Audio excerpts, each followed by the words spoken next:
Let me ask you, Edward Jones, were you make six-figure job, but were you well off financially, or did some of those old habits kick in because you don't know how to handle money? Well, here's the thing, bro. I was doing okay, but you got to understand, I was making six figures, and I thought that I had to be extremely frugal, which means I was following like the Dave Ramsey mentality at the time, which means I needed to drive a super old car for like 10 years. Right. I need to live in a small home that's like less than 1,000 square feet. I need to do all of this, eat ramen noodles and ham sandwiches just so that I can save some money. This makes me feel good because I don't agree with that, but no, I'm not as rich as Dave Ramsey, so I can't say what he said is wrong. So I believe in letting money flow. Exactly. Right? So I buy stuff that I want, but I have the hustle to go make the money to pay for the stuff that I want. I didn't understand, David, that was actually keeping me in a scarcity mindset. Okay, talk about it, man. I actually thought that it was good, but let me tell you how horrible it was, because when you start to think about, I can't afford it, I got to save every dime. When you start to think like that all the time, your mindset, the universe, you attract more of it, of things that you can't afford. So you feel broke. Even if you have money, you still feel broke. Because you have that mindset and you say that I'm going to snap out of it one day. But I'm telling you, I have clients that are multi-million dollars because they saved all this money. They're frugal. They're only spending $40,000 a year and they still feel broke. That mentality is still there. They never got rid of it. So what I learned is by me spending a little bit of money and by me actually taking care of myself and making myself feel luxury, like I got my Rolex, you know what I'm saying? Beautiful now, you got the Rolex on. I caught the Rolex, you know what I'm saying? Yours is different. It's a little bit different. That's worth like 3 of these, just for context. But my life changed. I'm going to tell you when my life changed. I said, I'm driving a Ford Taurus. I had been driving it for 8 years. I said, you know what? I'm going to do something different. I'm going to go out and get a Range Rover. I went out and got a custom Range Rover, paid $160,000 for this Range Rover. Didn't think I could afford it at that time, but when I got this Range Rover, every single day, I'm riding around in luxury peanut butter seats. It reclines in the back. It got the ice cooler in the front, massage seats. It does all of these different things. I'm feeling good driving my Range Rover every day. That mentality every day was sticking with me. I went out and I ended up that's the year I ended up becoming a millionaire. That's the year. I planted a seed for $160,000. By the way, I wrote most of it off on my taxes. That's a whole nother thing. As you should. But that year, bro, I went from making about $160,000 to making $1.8 million in 1 year. Why? Because I trained my mindset to think abundance versus not enough. Oh. And get this, 1 year later, I went out and I got a Lamborghini. 6 months later, I went out and I got another Lamborghini. So now I have 2 Lamborghinis. I got a Range Rover. Those liabilities are actually or not liabilities at all. They're assets because I'm renting one of them out on Turo, making about $15,000 a month. That's actually paying for my Range Rover. That's actually paying for my Lamborghini. Hey, slow down. Hold on. What's making you $15,000? One of them? Bro, it's $1,100 a day. My car note is only $3,600. Insurance is $500-$600. It rents out on average 20 days per month. You do the math on that, it's $20,000. I'm paying about $5,000 to $6,000 to my broker, so I'm totally hands off. They have the car in Miami. I barely ever see the Lamborghini. You know what I'm saying? It's making $15,000. So when I got my first Lamborghini, get this, that was the plan. I got my first Lamborghini, and the plan was actually to rent this out. But then I called it the Green Goblin. I got this Green Goblin, and I'm rolling around in it. I was like, there's no way I'm about to rent this out. This is mine. This is staying with me. So I'm like, I'm going to get another one so I can pay for this one. So again, it's a mindset thing. I'm going to get a Lamborghini. I'm going to get one. It's a mindset thing. Hold on. Okay. So we ain't even talking about creating your own bank yet. We're going to get there. I'm stuck on the shiny stuff right now. Right. You have the Lamborghini and you found a broker. Where do you live? I live in St. Louis, Missouri. I'm trying to move to Atlanta. That's my goal. So you bought, come on. We need you here. Yeah. The Lamborghini, you have a broker in Miami. Right. And they rent out the car. Right. It makes about $20,000 a month. Right. Minimum, yeah. Minimum. And you bought the first one. I'm paying him 30%. And they make 30%. To keep it in his warehouse. Yeah. And they already have their clientele built up and all that kind of stuff. They're always renting out. I'm not doing anything. I'm just collecting the check. But you only got that car so that you can drive your other Lamborghini and your Range Rover for free and surplus. Yeah, because here's the thing, man. When I first got my Lamborghini, again, it was to rent it out. But then, like, I noticed that, I got this Lamborghini, but my inbox is popping right now. This mentorship I've been trying to promote Hold on, because you're single is popping, or? No, not popping like that. I thought it was like, y'all got a lamp on it. They on me. No. I'm not talking about that. I'm talking about what I'm talking about was popping, bro. Is I had a mentorship that I was offering. I had started it 2 months before then. I had got 6 people signed up for that mentorship. That mentorship's $5,000. $5,000. I had 6 people signed up for it. That's it. I got the Lamborghini, bro. In my inbox, 28 people that day said, I'm ready for the mentorship. I'm ready for the mentorship. Do the math on that. What's 28,000 times 5,000? I paid for half the Lamborghini in one day. After that, I was like, there's no way I'm getting rid of this Lamborghini. Let me give me another Lamborghini. This is mine. People look at you different, bro. They look at you different. People feel comfortable spending money with people who have money. Exactly. And the thing is, I'm thinking to myself, I got a custom Range Rover. I paid $160,000 for this custom Range Rover. Hit different though.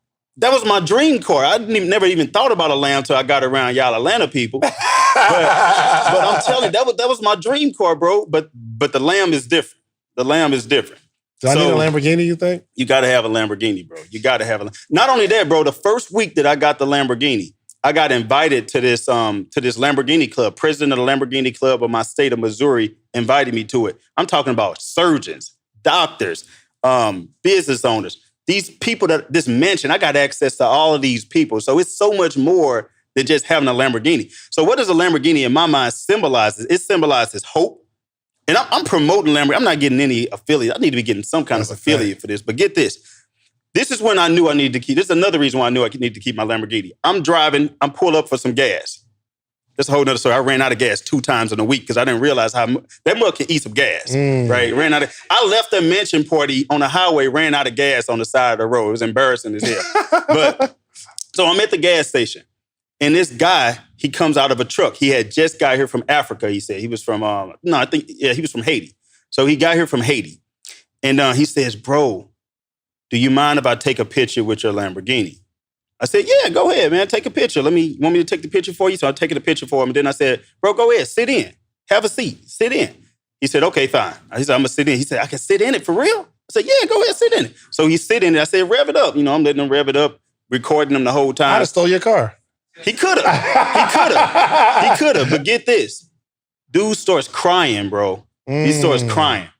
And I'm like, what's wrong, bro? What you crying for? He was just like, I just never imagined that I would be able to just sit in a Lamborghini and rev it up. Like, this is my dream. This is my hope. And it's like, when that happened, it's like, man, this is a symbol of hope for people. People tell me all the time that I never thought of myself as somebody who can have a Lamborghini, but you're a normal person. I feel like I can now. You know what I'm saying? So that symbol of hope, man, that really, really got to me, man, because I'm inspiring a lot of people. Somebody that grew up poor, homeless, daddy in jail my whole life, never around, got a business, got a Lamborghini. If I can do it, literally, I came from the hood. If I can do it, anybody can do it, bro. All right. Anybody can do it. Now we got to get into how to get this Lamborghini, because I think I'm just now, and shouts out to Lauren.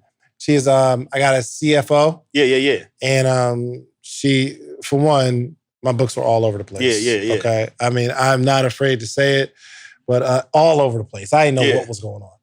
I know how to make money. Yeah. And I know how to keep money. But in terms of like growing the money that I have and having it structured and streamlined, because what I didn't realize is that organization can help grow your money.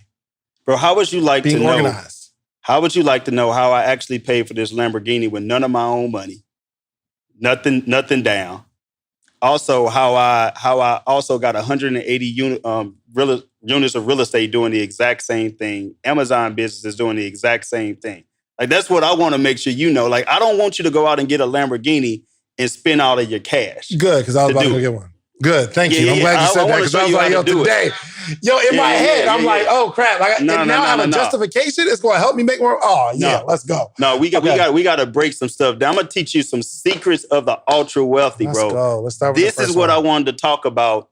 That I literally have never released this information to a crowd like we're about to do today. I literally only keep it to my most affluent people. So I'm about to go ahead and drop the game today. Let's go. All right. So I'm going to talk about 3 different types of people when it comes to money. Mm-hmm. The 3 different types of people are your savers. Mm-hmm. Let me go back. You got your debtors. Then you have your savers. Okay. And then you have your wealth creators. Those are 3 different types of people when it comes to money. And the mindset is different for each one.